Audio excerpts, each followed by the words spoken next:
Hi guys, today let's cook together egusi and okra soup. Have you ever tried egusi and okra soup together?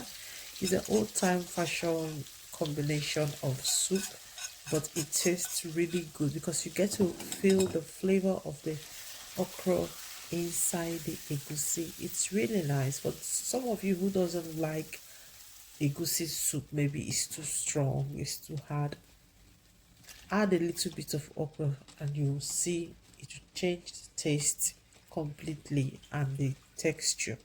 So as you can see, we already know the procedure when you are cooking egusi soup. Some of us doesn't know, but I'm just gonna try my best to explain. At the beginning, I heat up my pan, I added my oil, allow the oil to heat up 2 minutes, not more than that. Otherwise, you're going to bleach your oil and you don't want that, and your soup will end up getting white.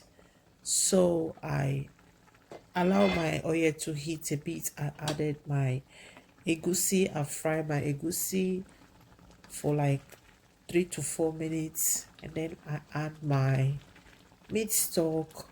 After all, I add my pepper and crayfish with a little bit of water. I covered it, and this is when I open the pot and I'm stirring it because I notice it has started, I think, burning. So I open the pot and stir it, and then I add salt.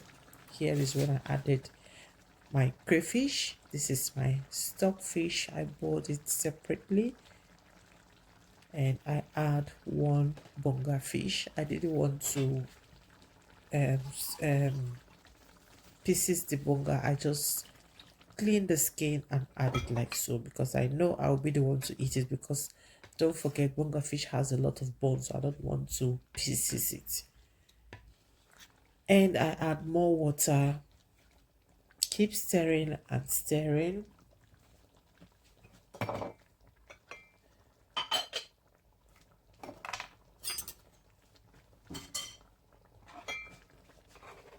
Next, I'm going to add my onions, chopped onions. I do not add my onions at the beginning of frying my tomato. You can add it or you cannot add it. Sometimes when you want to have a cakey egusi soup, you intend not to put onions at the beginning, otherwise your egusi will not cake. So next I add my seasoning. Here we don't normally use a lot of salt, so I prefer to use seasoning instead of salt because the seasoning already carries salt. And don't forget, the meat stock already had salt, so you have to gauge what and how you are putting seasoning into your soup, otherwise you end up having a salty soup. So next I will add my okra.